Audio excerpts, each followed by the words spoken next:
another intense race last week at Dover. We saw Josue Tellez become our 6th different winner in 6 races for this series, but none of them can keep up with Bradley Holly's consistency in the points. With Rachel Hunt and Trevor Clement still within striking distance and the team's championship as close as ever as we enter the last third of the season, we'll see if anyone can upset the reigning champ as we get ready to watch round 7 of the PRL NASCAR Truck Series, and you'll see it all live here on the Global SimRacing Channel. Hi, I'm Adam Lindgren, and joining me in the booth today is Chris Foby. Our director tonight will be the boss man, Joe Peak, and he's using cameras provided by the great Dougie Beard. Chicagoland Speedway, believe it or not, is our first take this season at a true mile-and-a-half track. But to find out what makes it unique from the others, let's head down to our track guide. Hello everyone and welcome to the Global Sim Racing Channel. I'm Brian Yazek, taking you for a spin around the Chicagoland Speedway in the GSRC Chevrolet Silverado. Chicagoland is a fun little 1.5 mile oval, gives the drivers a lot of room to run. And it's just a lot of fun in this truck. So down into turn 1, let it float the bottom, roll out of the gas just for a split second, back all the way full throttle, hug that white line, drive it straight out here to the fence, make sure not to touch it. Down the somewhat curved backstretch, down into turn 3, you're really only rolling out about half throttle, back into about that point in the corner, back into the gas, all the way out of the corner. For qualifying times, you might see guys run all the way down here on this flat surface, a little bit quicker, but not really banked, so it could be an issue later in the race. Still, you might be able to run up there in that second groove as the run progresses, but I still think the winner today is going to be the one that can make their truck work on the bottom, coming off the corner the best. Down into turn 3 once again, out of the gas about halfway, let it roll, and then find a set back into the gas right about there. Driving it straight out towards the wall, out of turn 4, onto the apron, across the line, and that's going to complete our track guide here around the Chicagoland Speedway. I'm Brian Yazek. Enjoy the show.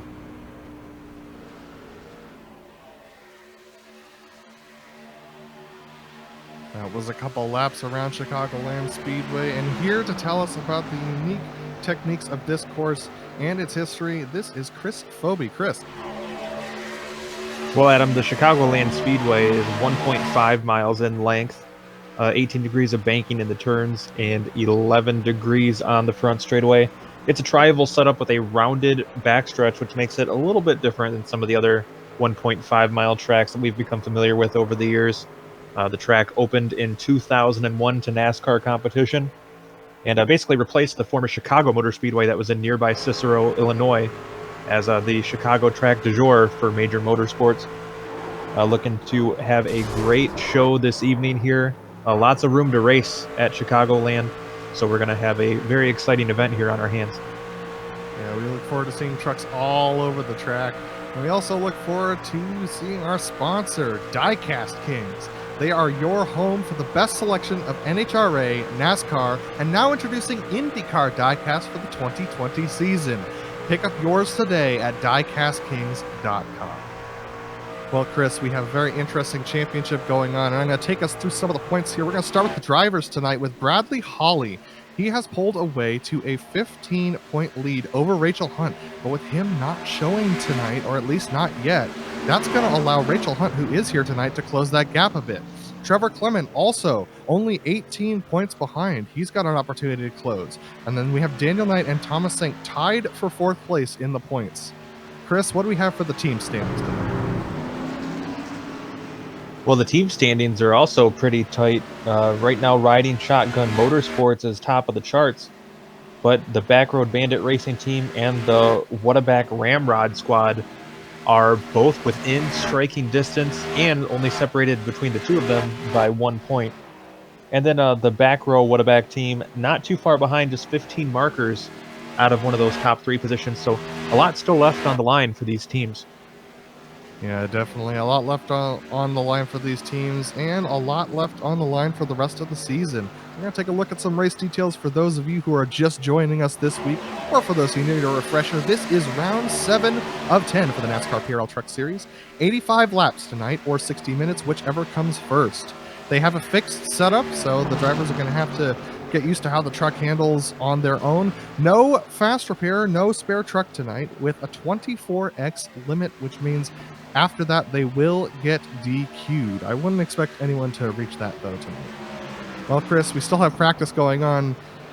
Have you noticed anything interesting out there as far as tactics or strategy that they've been trying to use as they've been doing these pit parties? Well, one thing I really enjoy seeing, especially on the oval track practice sessions, is these guys are trying to push these trucks to their absolute limit. So we see a lot of thrills and spills during the practice sessions here. So seeing some barrel rolls and some drivers that are trying to find exactly what the limit is with this fixed setup. One thing that is kind of cool with these fixed setup races is that it's kind of leveling the playing field a little bit. Everyone's starting from the same base point. So to watch these drivers out there experimenting has been a real treat here the last little bit. We're taking a look at Trevor Clement, third place in the points, second on the timing and scoring sheet right now in practice. He's doing a great job. A lot of the drivers taking time to test out their trucks with a couple of longer green flag runs as well here. And, you know, Chris, usually we talk about the weather here as being a factor. How is that looking tonight? Well, it is a beautiful evening here in the greater Chicago area. 82 degrees on the track, 72 degrees ambient, or 77 degrees ambient temperature. Numbers are hard. Not too much as far as humidity goes for a Midwestern time span. And nice to see that Chicago is apparently getting a little more sun than their neighbors over in Michigan that are currently getting dumped on with some snow. Yeah, definitely. And the snow is the story in Michigan, but right now we got some other stories that we'd like to talk about. A couple of penalties that are coming into this race. We have a one-race suspension for Brett Adams, who we saw last week, and then a couple of drivers who are not allowed to qualify, which is Tristan Callahan, Mike Richter, and Adam Zemke. These penalties are accrued from causing cautions, and as we have seen the last couple weeks, the cautions tend to come thick and fast here in this series, so it's very difficult. And to keep out of those penalties, I mean, even Bradley Hawley got one last week, got a caution point on his license. So even the leaders of the series can struggle with that. That's one thing I do really respect about this series, though, is they take it very seriously as far as keeping everybody to the rules, so to speak, and letting them know when things get a little bit out of hand. Well, that ends practice, and so qualifying is about to start up. Looks like Jake Hounshell will be the first truck off of pit lane to take his laps. What do you think the strategy is going to be for doing your qualifying laps today, Chris? Well, with the engine package on these trucks, a lot of it comes down to being able to build up and maintain momentum. So I think we're going to see these drivers trying to get the trucks as wound up as they can, and then putting the pedal to the metal, so to speak, and just trying to put in the fastest lap you can.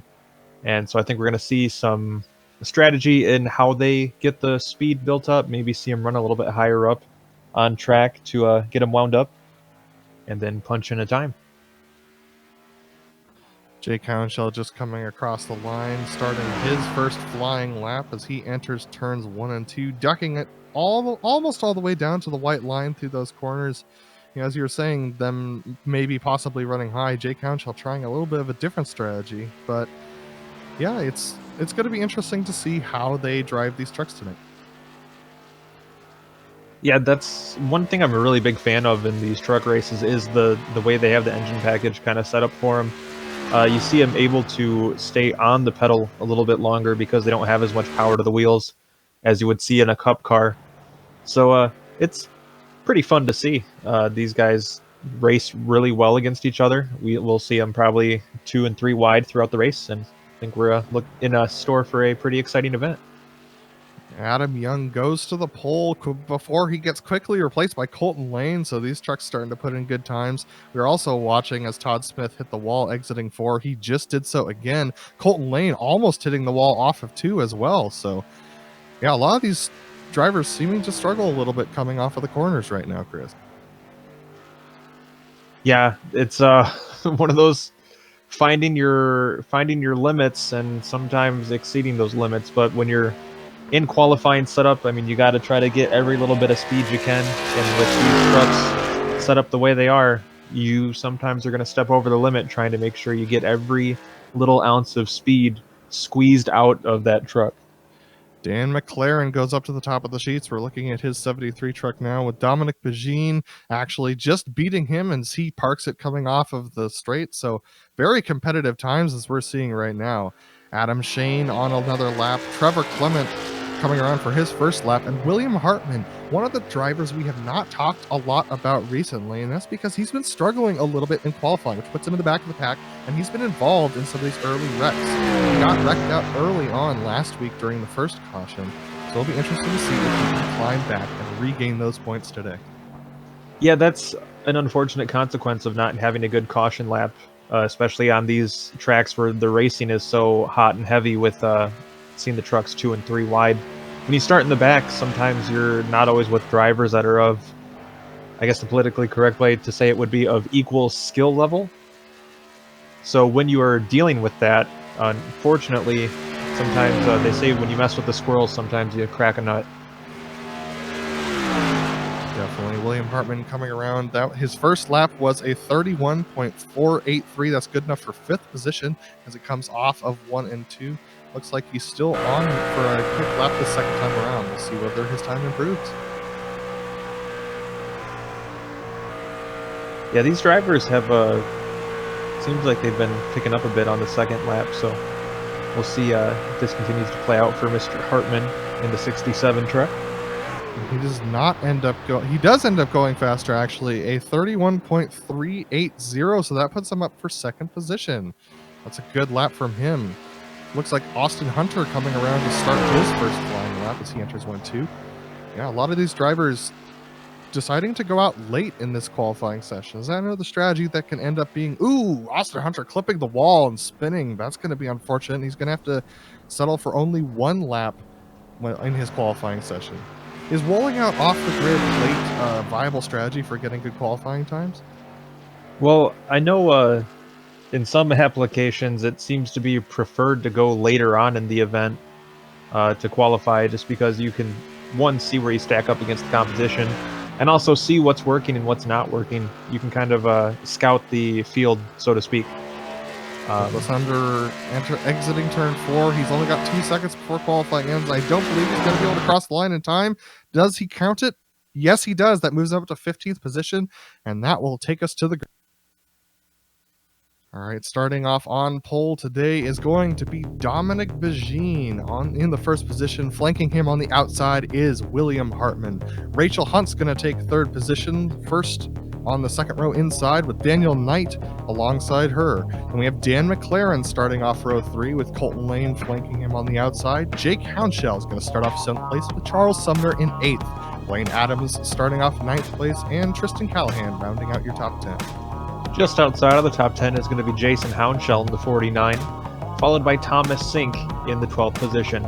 Adam Schoen is going to be lucky number 13 on the grid with J.R. Bash in 14th. Nicholas Hunter 15th on the grid with Jeff Harrison, Adam Young, and Trevor Clement completing the drivers that made an attempt in qualifying. Rob Haynes and Adam Zemke scheduled to start at the back of the top 20. Surprisingly, Paul Williams and Josue Tellez are going to start off 21st and 22nd. Josue was our winner from last round, with Todd Smith starting off 23rd, Matthew Aubrey 24th, John LaBaff 25th, Mike Richter 26th, Brendan Chatley 27th, Austin Hunter 28th, Craig Holden 29th, and our 30th and our last truck gridding via points is Baron Hilton in 30th position. Well, Chris, we're about to see a very interesting race. How do you think this start's going to go? Is it going to be calm and collected? Do you think people are going to wait till later on in the race to make their moves, or are you expecting some aggression here at the start? Well, logically, you would think they'd want to play it safe and get through the first couple turns as smooth and as calm as they possibly can. However, we are talking about racers.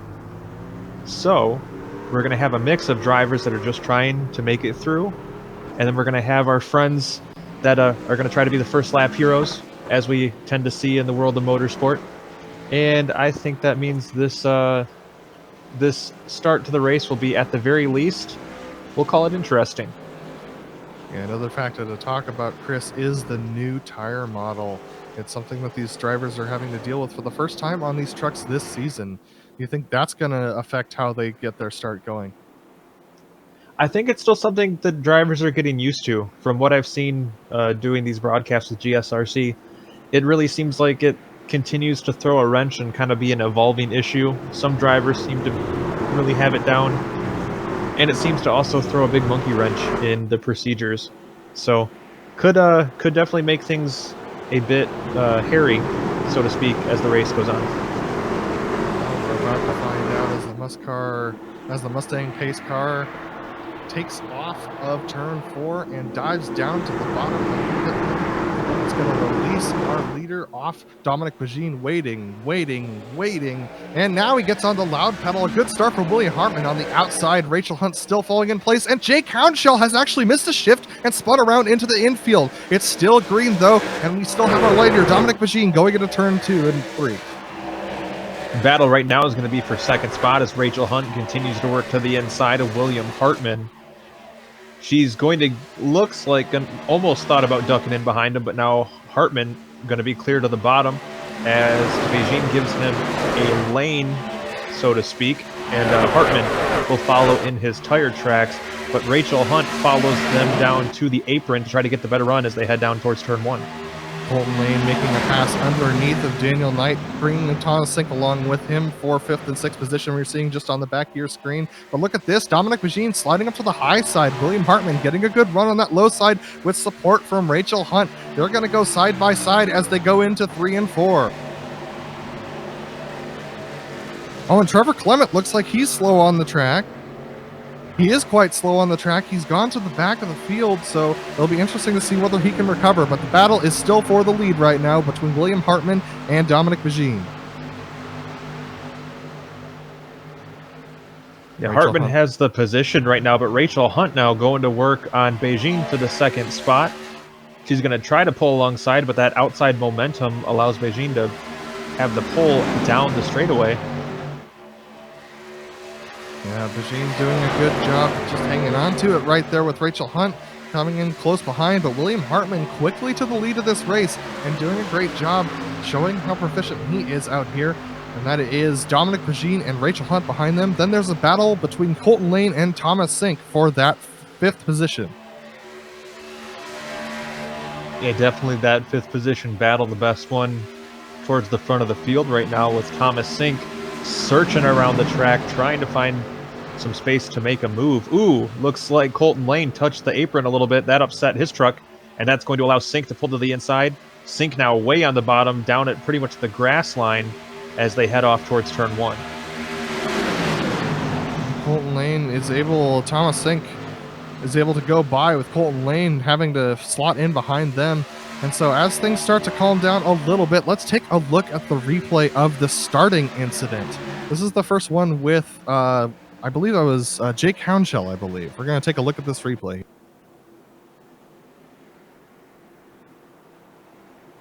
So Jake Hounshell starting on the inside, about 4 trucks back. And as they come off of turn 4, we're going to see Jake Hounshell get a decent start, but then he misses a shift. So we're going to roll it forward just a little bit here. And as the Mustang car pulls off here, we're going to watch Jake Hounshell miss his shift into 3rd, I believe.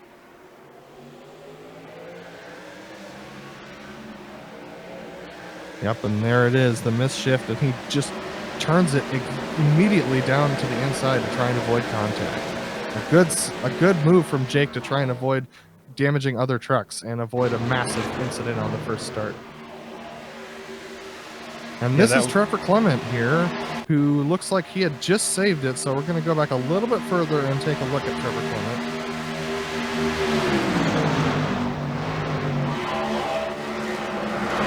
Ooh, he gets tagged. That definitely could have been a lot worse. He did a yeoman's job of saving that truck. Yeah, he did a great job of saving that truck. He has managed to save that quite well. So now we've got a battle for 7th position between Dan McLaren and Daniel Knight. They have been side by side for the last lap and a half. and they're still side by side as they go into 3 and 4.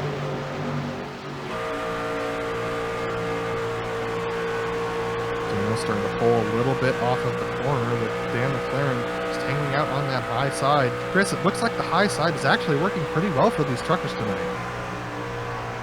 Yeah, that seems to be typical of this particular vehicle. Ooh, they make a little bit of contact there. And that's going to allow the 49 and Jason Hounshell to make a move, but speaking to it, the outside groove's probably going to be the preferred way. As we've talked about earlier on, these trucks need the momentum to keep them wound up and keep them going fast, and the best way to get momentum on a track like this is to have the banking to lean on. Jason Hounshell unable to clear Dan McLaren. Dan's going to hang out on that high side. Oh, they almost make contact coming in to 1 and 2. And wow, Dan McLaren cutting it very close to make sure he slots in front of Adam Shane as they exit the corner.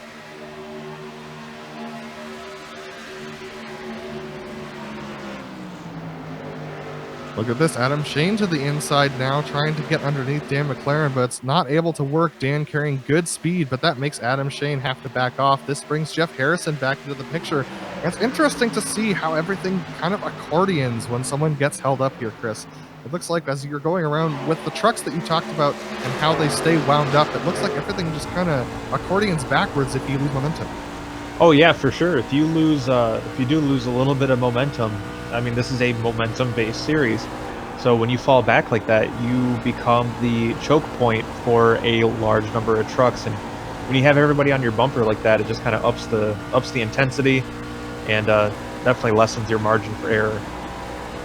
Well, as we're watching these battles take place, William Hartman has pulled away to a half-second lead over Dominic Pagine, but that's not the impressive part. Dominic Pagine sticking with Hartman a little bit, but Dominic Pagine has pulled a 1.5-second lead over Rachel Hunt, who has fallen into the grips of Thomas Sink in 4th position. So as they battle for 3rd and 4th, they're the first at a long line of trucks that goes all the way down to 15th position that are nose to tail.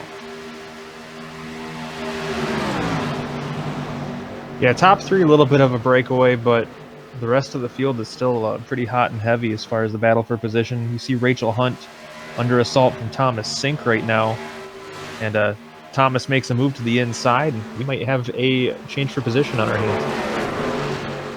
It looks like Rachel's going to let her go, so Thomas Sink slots into that 3rd position, and Colton Lane charging up behind them, and we actually, looks like Daniel Knight has gotten underneath Charles Sumner for 6th position as we're watching that on screen, just behind these two.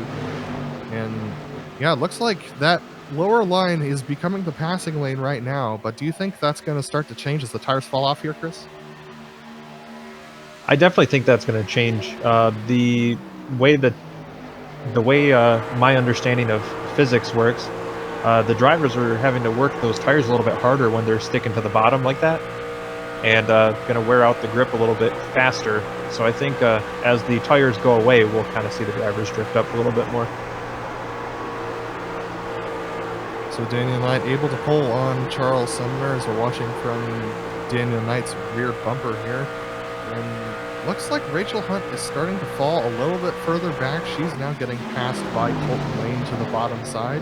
So quite a few drivers are making that bottom lane work, but my thought is that Rachel Hunt might be saving her stuff here. She has a tendency to blossom late, and so as she's getting passed by Colton Lane and possibly by Daniel Knight, who's coming up quickly behind her, I don't know, Chris, it might be that she has a different strategy on her hands. And that's a totally viable prospect as well. With an hour time limit or 85 laps, you're not 100% sure how the race could shake out depending on how the cautions fall. And I think it's a smart move to maybe live to fight another day when you have somebody trying to challenge you, because the longer you make your stuff last in these early stints, the less time you have to spend fixing it later on. That's very true. And another thing that she has to think about is that she's 2nd in the points with the championship leader, Bradley Hawley, not behind. And wow, she pitches Charles Sumner a little bit to the high side. Charles was trying to go by on that high side and was unable to do so off the exit of the corner. But yeah, Rachel Hunt has to think a little bit about her being in 2nd position in the points right now. That's another really good point. Sometimes it's better to lose the battle to continue fighting the war.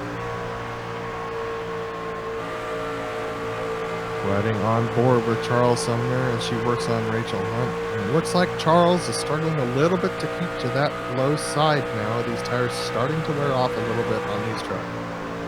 I notice Sumner has Tropicana orange juice on the hood of that truck. Do you remember, I want to say this was probably 2002 or 3, back when Chicagoland Speedway was sponsored by Tropicana, when a giant inflatable orange blew onto the track? Those were the good old days back when the biggest thing that NASCAR had to worry about was inflatable things. But looks like Dominic Pageau's making a move on William Hartman for the lead and has just done so, going onto the back straight. Let's take a replay of this and see how he pulled this one off.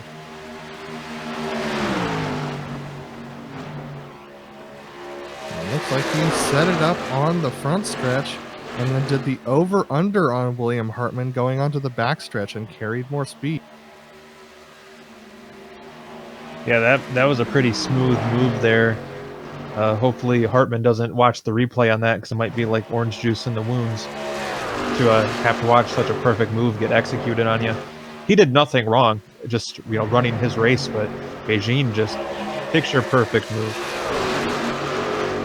We have some big action going on screen. Almost contact between these trucks. This is a tight battle in the midfield. Definitely. I'm glad you classified it as big action. I was on the fence between medium and big, but this definitely looks pretty big. Yes, this is for 22nd, and oh my goodness, and trucks getting extremely tight. It looks like these trucks are starting to go through a little bit of a transition, struggling to maintain control of the truck. That is J.R. Bash on the high side. We have Matthew Aubry and Todd Smith, who just went through, and J.R. Bash starting to fall back. Yeah, this is a very talented series, as we could kind of see throughout practice and qualifying. There's a lot of really quick drivers out there. Ooh. So way up the high side way there. up it. Did he keep it off the fence? He was pretty close. That's about as close as you can get without clobbering the wall. Yes, it is. That's got to be a stressful moment for these drivers. We're going to go back up to 10th, the battle for 10th, which is Rob Haynes and Jeff Harrison. Jeff Harrison quite close behind Rob Haynes as these trucks start to turn a little bit.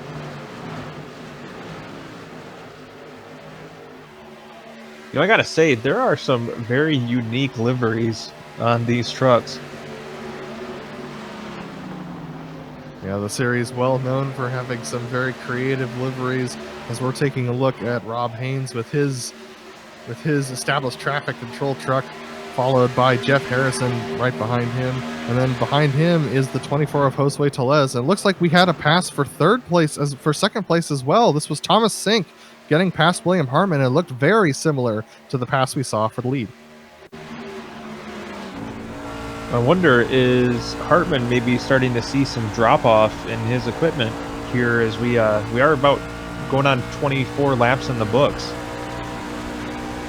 I definitely would think about seeing some green flag pit stops here, and it looks like Hartman just struggling with that right front tire. It's not allowing him to come off the corner quite as strong as he'd like.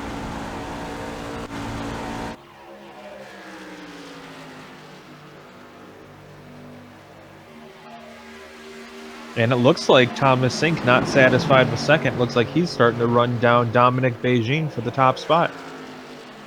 Thomas Sink clawing his way forward. Looks like he's been saving his stuff this run, and he's making significant strides into Dominic Beijing. They're down to just over a tenth of a second separated as they enter turns 1 and 2. Thomas Sink looking to the low side.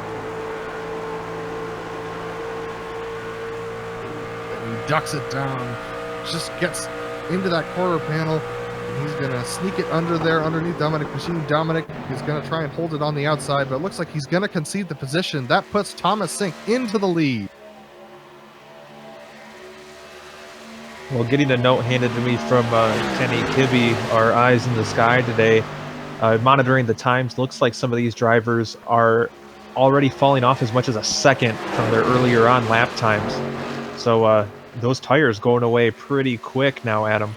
Definitely, and you saw it on screen. William Hartman's tires are definitely going away as Colton Lane passes him for third position. Chris, when can we expect those green flag pit stops? Do you expect them soon? With as much drop-off as we're seeing, it might serve a couple of these guys pretty well to hit pit road, get some fresh tires, and maybe attempt an undercut here in the not-too-distant future. Definitely, I'd expect to see William Hartman in soon as we're taking a look at Colton Lane. He's about to get up to the back of Dominic Pagine as well, but William Hartman really struggling on corner exit. He's almost hit the wall a couple of times off of turn 4 lately. So as we're watching this, the midfield continues to struggle with their tires. Josue Tellez has made his way from the middle of the pack up to 10th position now, just making his way past Jeff Harrison, who's been struggling on his tires. Josue Tellez doing a great job recovering from not setting a qualifying time today. And our winner from last week all the way up to P10. Yeah, there's a few drivers that weren't able to get a qualifying attempt in today that are rising up through the field. And, you know, when you start in the back and have to work your way up through all that traffic, it definitely makes it seem like a pretty big accomplishment. Looks like we have a battle for second place going on right now as well. Yeah, as we take a look at this battle for 13th, it seems to sort itself out for the most part. The battle for second has also sorted itself out. Colton Lane making a pass on Dominic Pagine there for the second position, and is able to do so by getting a little bit ahead on the front stretch. Yeah, you can see the setup here. Colton Lane with just a picture-perfect move. Got underneath him coming off of 4, went down to the apron. And Beijing gave him plenty of room as they went off into 1. And just like that, Colton Lane pretty much had the position cleared. A very effective pass, and now Colton Lane up to that second position, but he's got about 0.7 to get to Thomas Sink, who is currently in the lead and driving quite effectively. So Colton Lane, having climbed his way up from 6th position, is trying to pursue that leader. And it looks like William Hartman continues to hemorrhage positions. He is down to the 7th position now after getting passed by Charles Sumner. He clawed his way back up to the back of Daniel Knight, but has now dropped back another position. So William Hartman's tires definitely falling off, Chris. Yeah, it kind of leads me to believe that maybe being the fastest truck out there in the opening laps, like it seemed like Hartman very clearly was, maybe not paying dividends here as we get more towards the heart of the race. And just behind them, a couple of positions, Paul Williams, another driver who did not start, who did not take a qualifying time, is now past Mike Richter up into 12th position. So Paul Williams and Josue Tellez, those two drivers, have decided to make good on their effort to start from the back and claw their way back up to the front. And it looks like we have our first driver into the pits. That's Dan McLaren.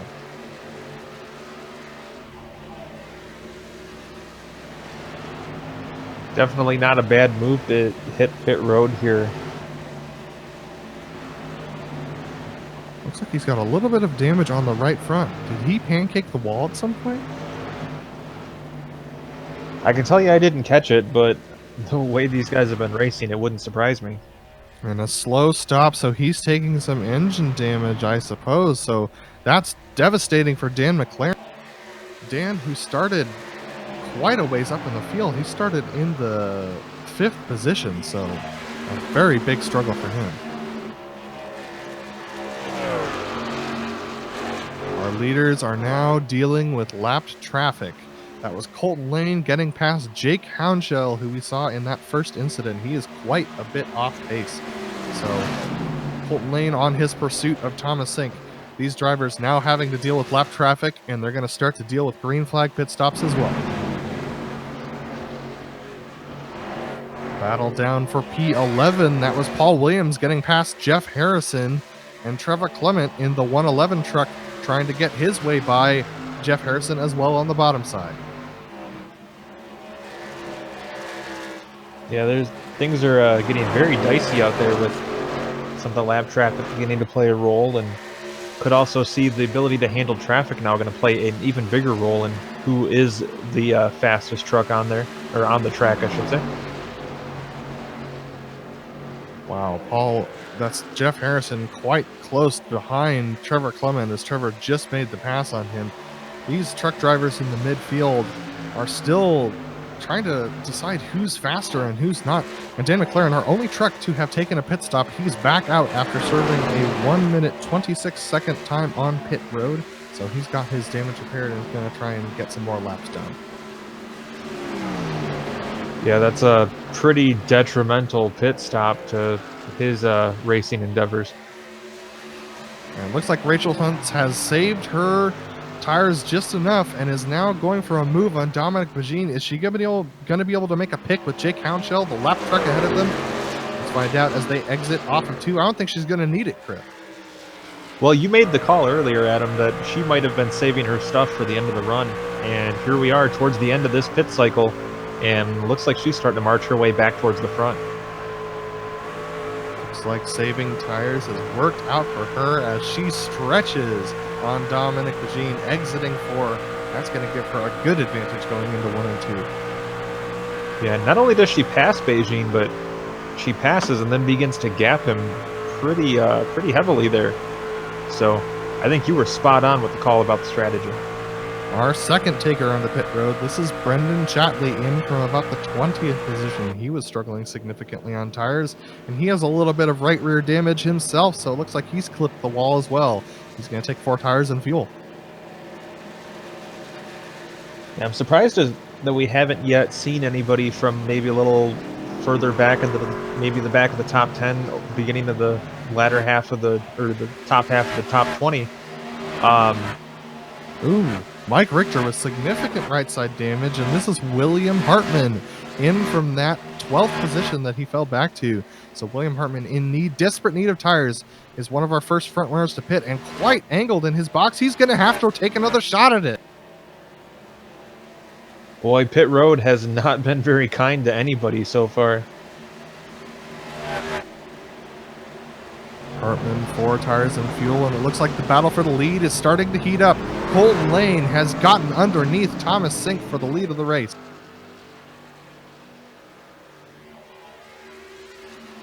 He continues to look to the low side, and it looks like Thomas is going to let him go. Is Thomas Sink planning on pitting this time?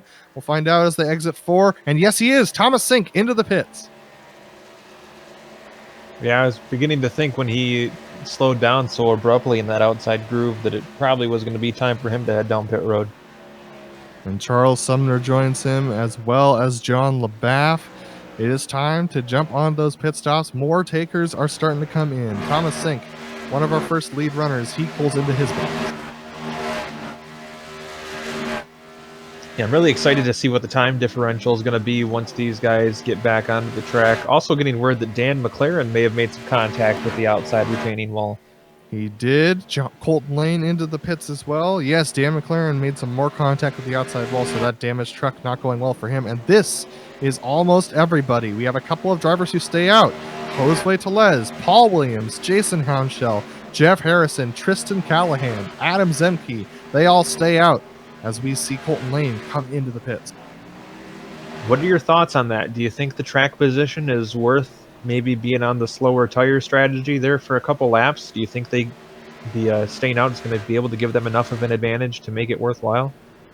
I would be a little bit concerned about losing time, but Josue Tellez comes in this time. Paul Williams staying out. So as these green flag pit stops continue to cascade, it'll be interesting to see how Thomas Sink and Colton Lane filter out. Remember, they were the leaders before this round of green flag pit stops. We're watching the pit stop comparison now between Colton Lane and Josue Tellez. Let's see whether or not the pit crew can do it for Tellez today. Oh, Jeff Harrison missed his box significantly. He's lost a lot of time, and Josue Tellez with a 0.3 second faster stop.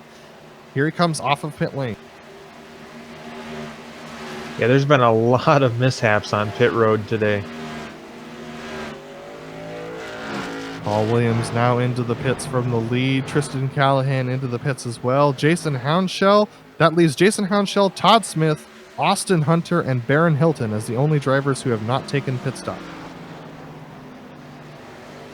And there goes William Hartman by the 49 of Jason Hounshell as Hounshell comes into the pits. That was Hartman regaining a lap.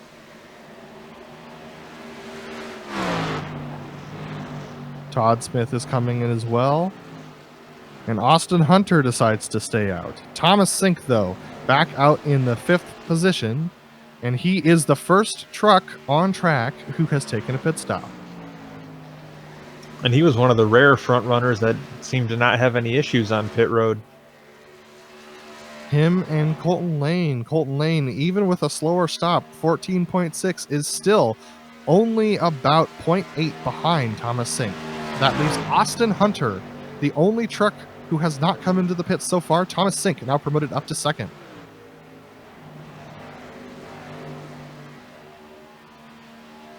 And believe it or not, William Hartman comes out of the pits in 4th position, gaining significant time on those pit stops. An impressive work from him. Chris, do you think that was just pit exit and entry gaining time? Well, I mean, one thing to think about too is when we started this race and everybody was on the newer tires, William Hartman was the truck to beat. So it stands to reason that now that they're back on fresh rubber, that he might pick up right where he left off. And this is one of our final trucks in. That is Austin Hunter, the last truck to take a pit stop from the lead. He was holding out for a caution, did not get one. So Austin Hunter into the pits, going to take 4 tires and fuel, just like the rest of the field. Yeah, it looks like he had to back up to get in his stall properly, so that's going to cost him a little bit of time. So once the green flag pit stops have happened, this is how the field shakes out.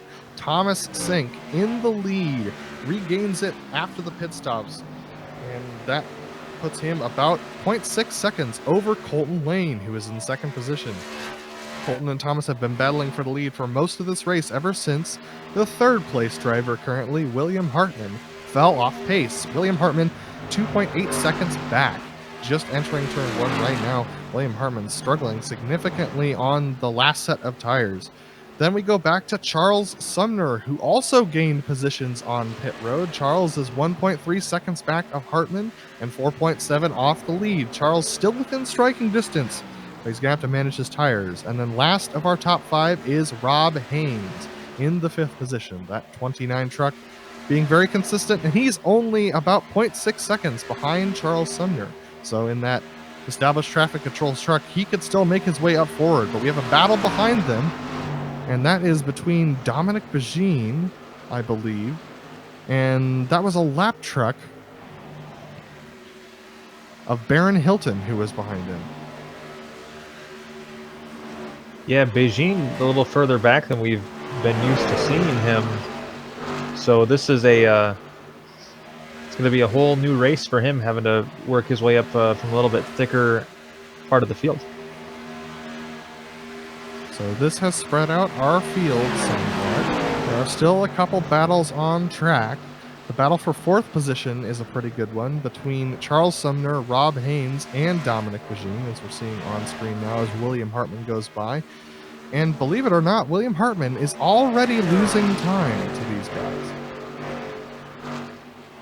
We also have a very good battle down for the 19th position. This is Adam Shane ahead of Adam Young, Mike Richter, Matthew Aubrey, and Jeff Harrison. These drivers all duking it out for the final position in the top 20.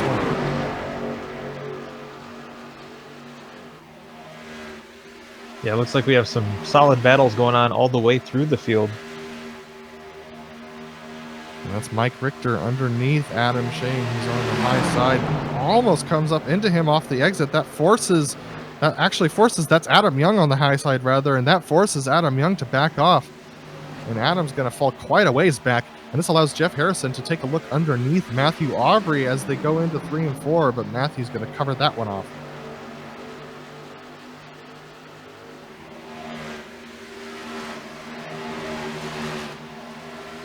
You know, Chris, that's one of the things I love about this series. These truck drivers will battle for any position that you give them. They're looking for that track position all the time because in this series, you never know when the next caution is going to fly.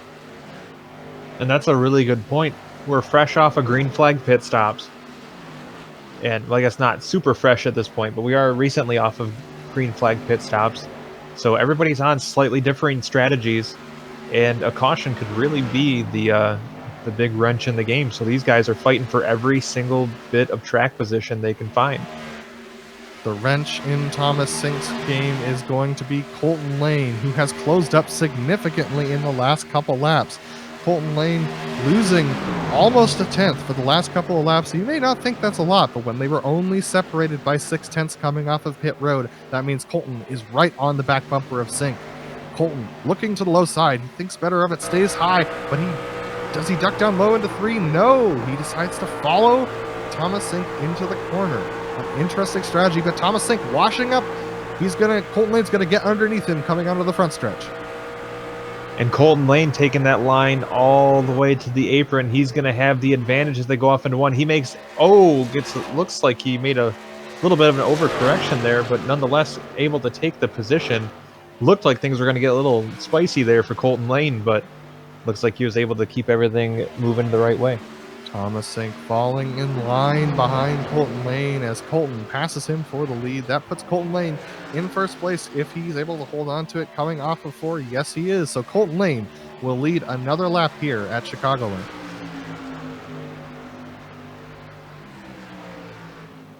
Further back in the field, we have Rob Haynes, Charles Sumner, battling it out for the 4th position. Rob Haynes looking to the bottom of Sumner as they exit 1 and 2. Unable to do anything with the run that time, but he's definitely making Charles Sumner have to think about it.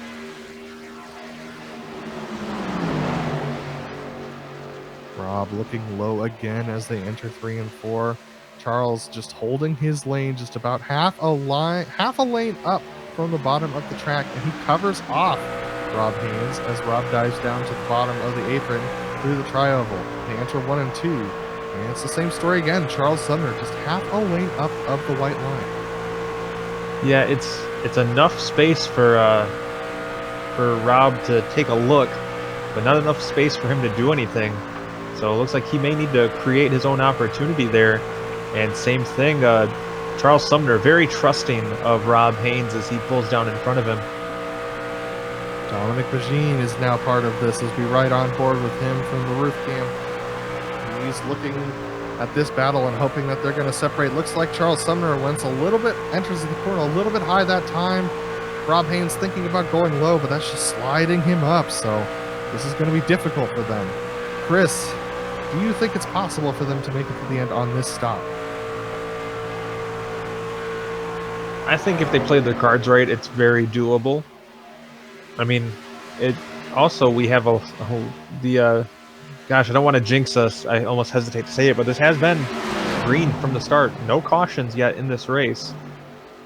Yeah. So I think if some of the guys pitting a little bit later, for sure, probably would be able to make it to the end if everything stays green. This would be an anomaly this season if we could get a caution-free this race. So these guys are all probably scratching their heads a little bit and wondering what's gone on with the series for them to be this green for this long. But this 3-truck battle does not look like it's giving up. Charles Sumner leading Rob Haynes, leading Dominic Bagine as they go back into 1 and 2.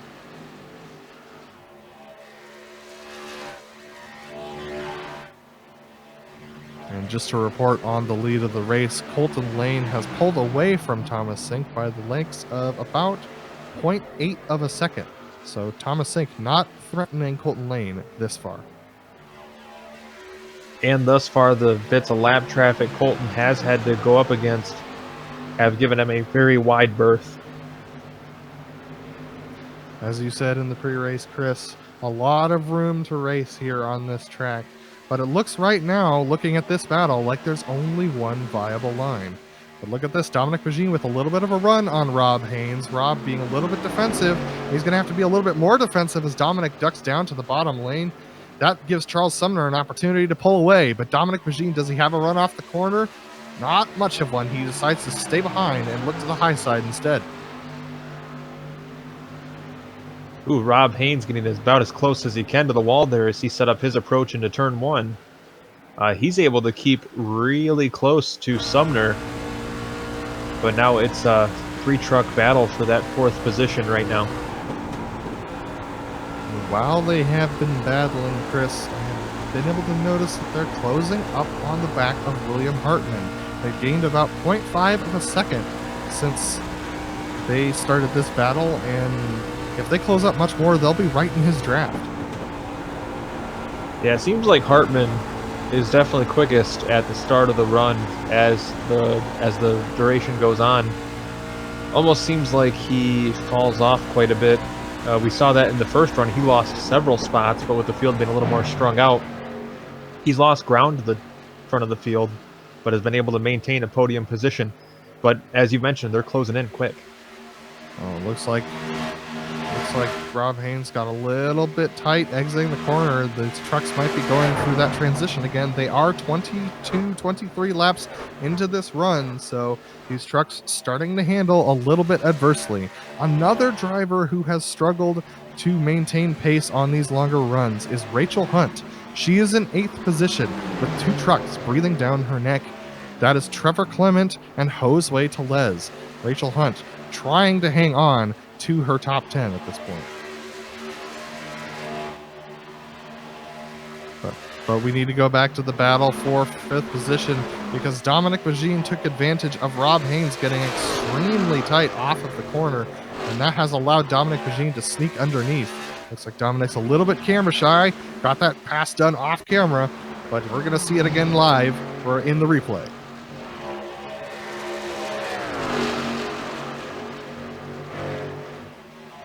Rob going to the high side, trying to stay in the draft of Charles Sumner, and that allowed Dominic Magine to sneak underneath, and Charles Sumner was able to just snake away from both of them.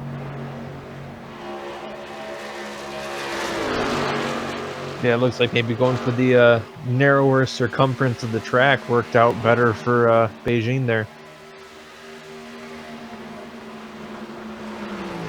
These trucks definitely starting to struggle a little bit on tires. If they're going to make it to the end of this race, Chris, I would expect that these trucks are going to be behaving pretty poorly by the time we get there. And without... Look at Colton Lane, our leader, who is out in the lead by 1.3 seconds over Thomas Sink.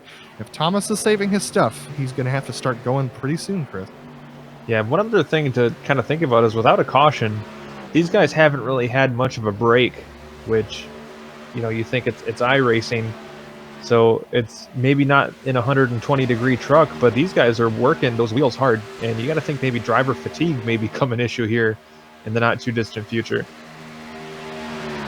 Entering lap 69, less than 21 laps to go this time by Colton Lane with a 1.5-second lead over Thomas Sink.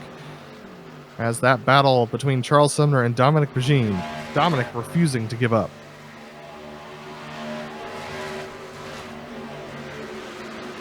Staying in the wheel tracks, and these two are actually catching William Hartman. They're down to 0.6 seconds behind William. William just exiting turn 4 right now, but these two exiting as well, so they're right on the back of him, Chris. Yeah, it's definitely starting to close in on Hartman here in the not-too-distant future. Dominic Magine gets a good exit off of 2, but that is not, he's not quite close enough to make a move into 3 and 4. He's going to look to the bottom side anyway, but Charles Sumner is still just confidently running his line, towing Dominic Magine up to the back of William Hartman.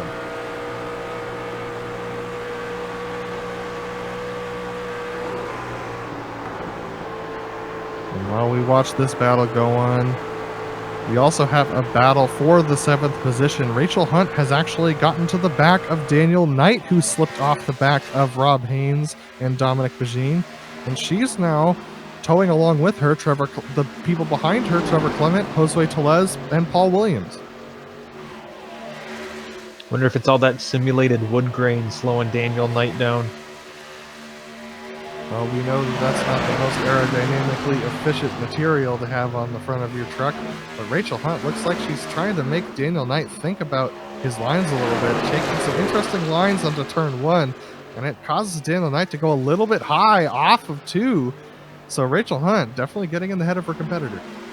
I've seen a couple drivers out there taking those really dramatic arches into turn 1, and every time I've seen it happen, I gasp a little bit because it just looks like they're headed straight for the wall, and then they just hook it left at the last second and keep it off the wall. It may be dramatic, but it's also working as Dominic Magin is going to try the high side here on Charles Sumner. Is not able to get there, but it does give him a pretty decent run. Is he going to look to the low side here through the corner? No, he's going to try the high side one more time to 3 and 4. Interesting strategies here as we close in to the last 15 laps of this race.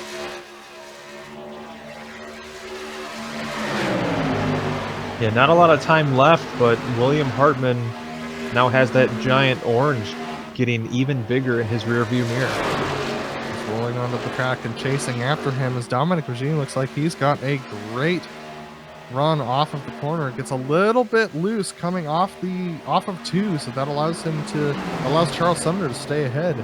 But they're right on the back of William Hartman, so Charles Sumner is going to have to deviate his line if he wants to get by the former champion.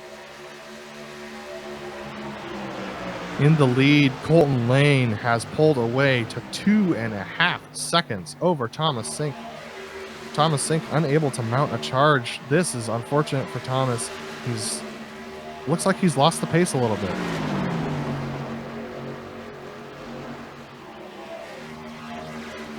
Back to that battle between Dominic Magin and Charles Sumner. Right on the back of William Hartman. Dominic Magin getting ever more eager, ever more urgent as he stays in the wheel tracks of Charles Sumner. At some point, Chris, he's going to have to make the move. Yeah, these guys are getting really chippy there for that 4th position. Sumner playing defense while still trying to run down Hartman, and Beijing does not look like he is feeling very patient right now. We are on 10 laps to go right now, so it's time to make a move. And speaking of moves, Rachel Hunt has gotten to the bottom of Daniel Knight going into 3 and 4.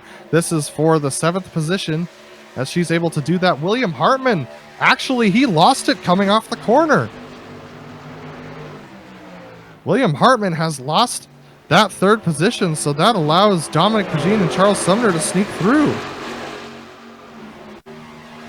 Man, we just can't get it right, Chris, tonight, but William Hartman, we're going to see what happens to him as he goes into this corner here.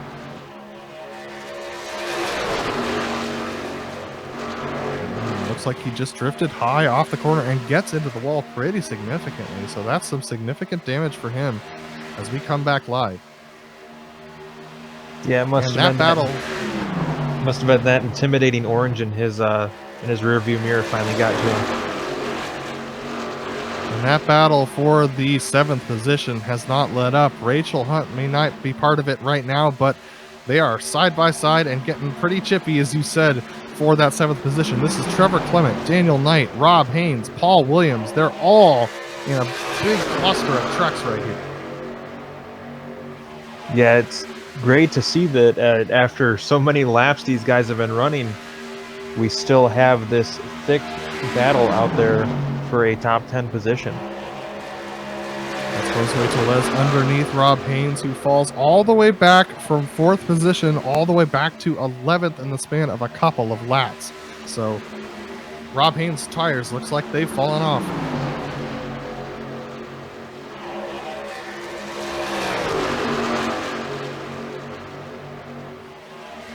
Trevor Clement hanging on to that 7th position by a thread. Daniel Knight chasing in behind them with Paul Williams looking underneath Daniel Knight as they go into 1 and 2. Paul's going to dive down to that low side. Let's see whether Daniel can hold it on the high side as they exit 2. It looks like Daniel's got a decent run, but Paul still there on the low side below him. Yeah, there is not a lot of room between these drivers right now as you have the 24, Jose Tellez, getting up in the mix as well. Oh, William Hartman hit the wall again coming out of the corner. This is going to allow Rachel Hunt to sneak underneath him, so William Hartman really struggling on these tires now, Chris. Yeah, the last 10 laps of this race are really turning into a nightmare for William Hartman. He had a pretty solid position there for a little bit, but just a couple errors, and now he sees himself dropping down the running order dramatically. Trevor Clement now is going to look to see whether or not he can get past William Hartman. William sticking very low to the low side, but drifts up off the corner. That holds up Clement, and that's going to allow Paul Williams to gain on both of them, and he's got a head of steam coming into 1 and 2. What's he going to do with it? He decides to stay high, and this allows all of them to fall back in line, but William Hartman very slow through the apex of the corner.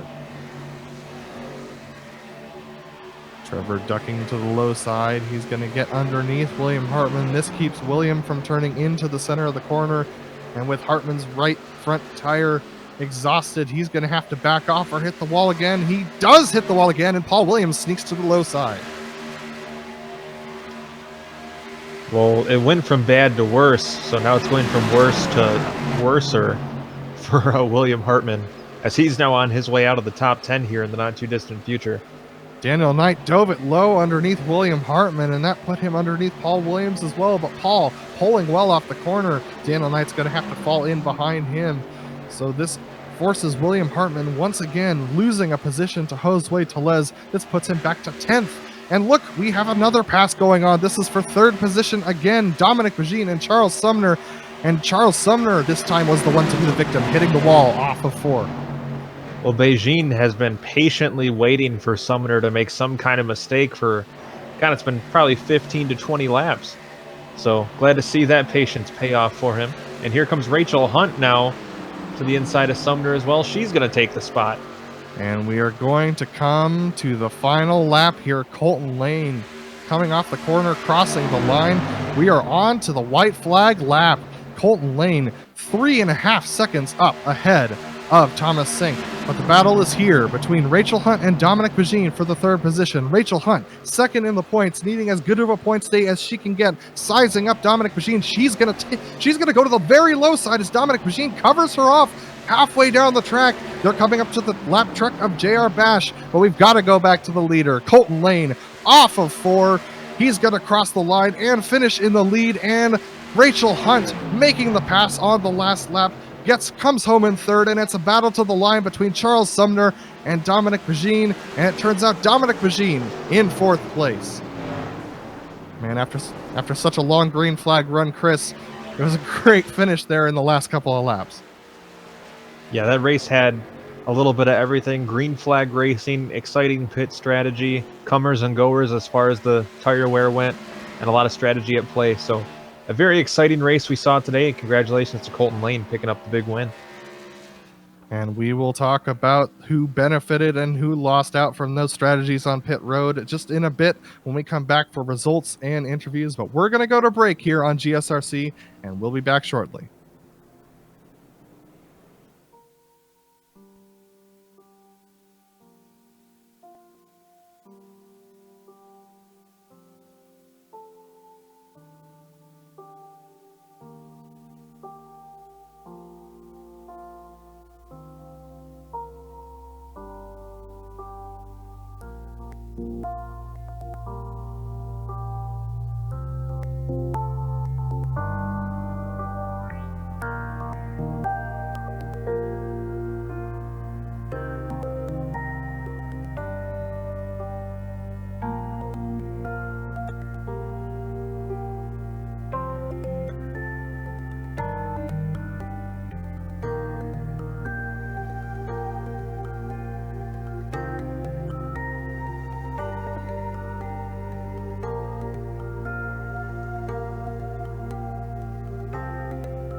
A wire-to-wire green flag race here in the PRL NASCAR Truck Series here at Chicagoland.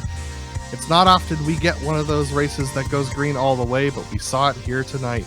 And the one who come home with the win, that is Colton Lane in the number 60 truck, coming from 6th place up to win the race. Thomas Sink comes home in a distant second, 3.5 seconds back, with Rachel Hunt making a last lap pass on Charles Sumner to come home in 3rd place. Dominic Bajin coming home in 4th, with Charles Sumner in 5th. Trevor Clement makes a good climb back up, with Paul Williams and Josue Tellez starting quite a ways down the field, and they're going to come home in 7th and 8th positions.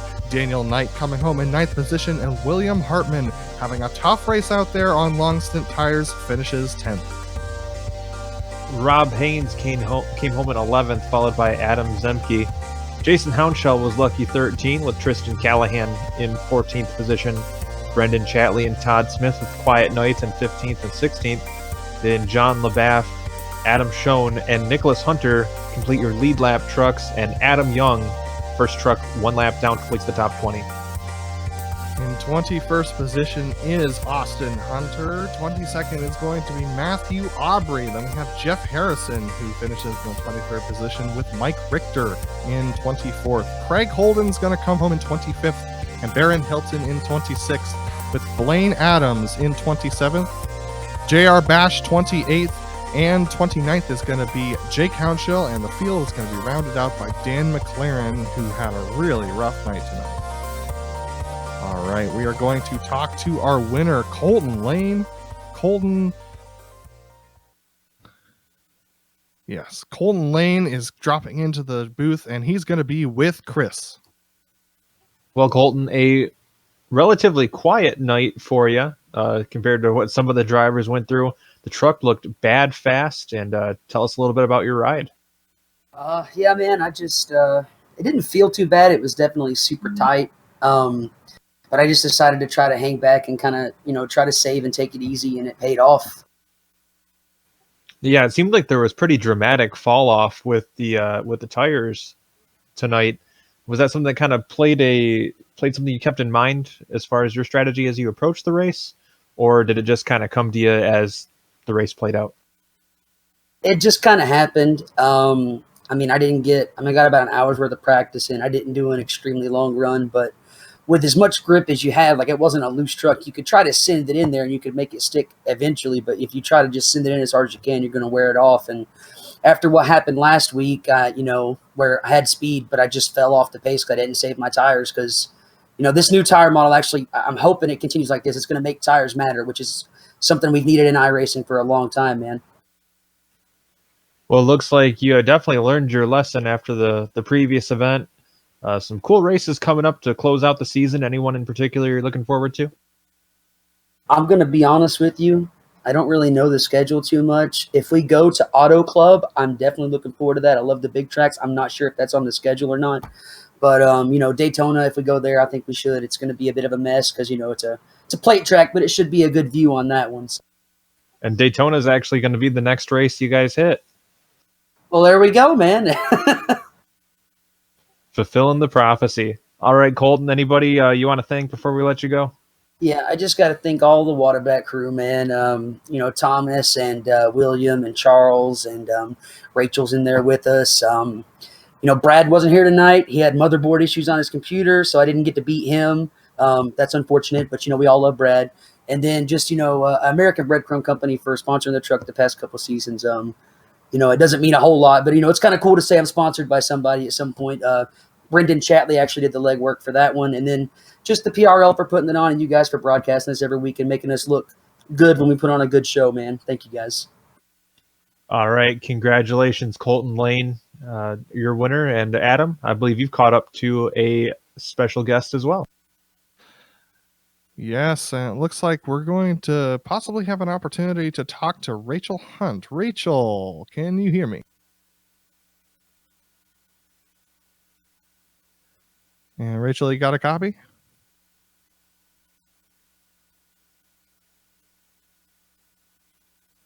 All right, looks like we'll give Rachel another try in a moment, but we also have Thomas Sink, our second place driver, who is here to talk to us. Thomas, a great race between you and Colton Lane throughout the race, but those tires just started to fall off towards the end. Did you think you were going to be able to save something for the end, or were they falling off ever since you started the second run? No, they pretty much fell off. Colton, I think, pitted 2 or 3 laps after me. Just that little bit was able to pull away, and then once he was in front of me, I couldn't keep up with the aero push. This is our first full green flag run race we've had in quite a while in this series. Was that something you were expecting coming into tonight, or was that a surprise to you? It was a surprise. I think I even said in practice something to the effect like, no point in running more than 5 laps. We won't make it more than 5 laps, and completely caught me off guard. Well, Thomas, great race tonight, and we're headed to Daytona next week. Are you looking forward to that, or is that one that you're dreading? I think that's one of them races I don't think anyone really looks forward to. You never know what's going to happen. You can run up front and do well, or you can run up front and get wrecked, and same with the back. You can run in back and get wrecked, or run in the back and end up finishing well. Well, the wild card race comes next race, but is there anyone you want to thank before we let you go tonight? Yeah, I'd like to thank Brett Holly. He's at home listening. I know he had some computer problems tonight, so it's disappointing he wasn't around. I'd like to thank him because he sponsors the truck with Stars and Stripes Realty, ETC, North Star Title, ABC Breadcrumb Company, and Trading Paints. And then, of course, you guys also for putting on a great presentation. Awesome. Well, thanks, Thomas. And it's great seeing you on the podium today. And we will see you next race. Sounds good, gentlemen. We'll see you. All right. That was Thomas Sink, our second place finisher. And we're going to bring in Rachel Hunt again. And we're actually going to have her type to us. So, Rachel, a fantastic race from you. But early on in the series, I believe it seemed like you, before the first pit stops, you were falling back a little bit. Was tire wear hurting you a little bit there?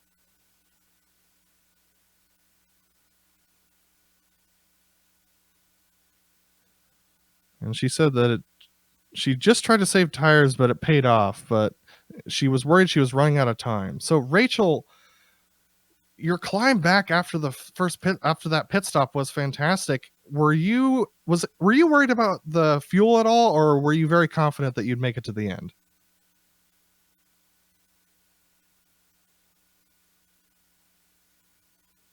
And we'll give her a moment to respond. And she said that the fuel was good and she was confident she could make it. Rachel, as you were getting there towards the end and you were battling with Dominic Pagine, when he covered you off of 2, were you confident that you could send it into 3 and 4 down there on the bottom side and make it by, or were you worried that you were going to drift up into him? It ended up working out for you, but what were your thoughts going into that corner?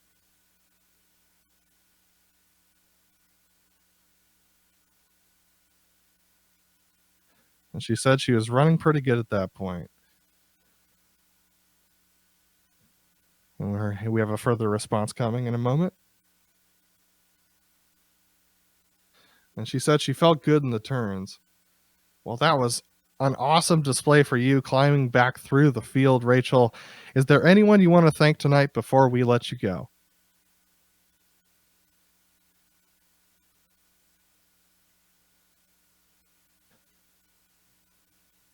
And she wants to thank the PRL League and the GSRC for putting this on, and her Whataback teammates as well as Gen X and the Moffitt Cancer Center and the Michael J. Komen Foundation. Rachel, it was fantastic talking to you, and we look forward to doing more interviews like these in the future. Thank you for racing with us, and we look forward to seeing you next week.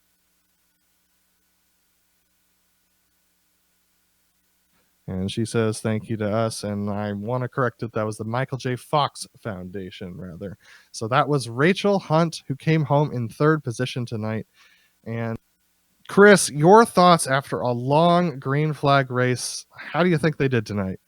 Well, the drivers kept it clean and put on a great show. Lots of exciting racing and really cool fall off and tire strategy going on throughout the event. So we saw a very exciting race, and I think Daytona, a week from today, will be even better. Yeah, it's definitely true, Chris. It's going to be a wild card next week, but hopefully Bradley Holly can fix his motherboard situation. We'll have him back out here too, and we'll see a full field for Daytona green flag.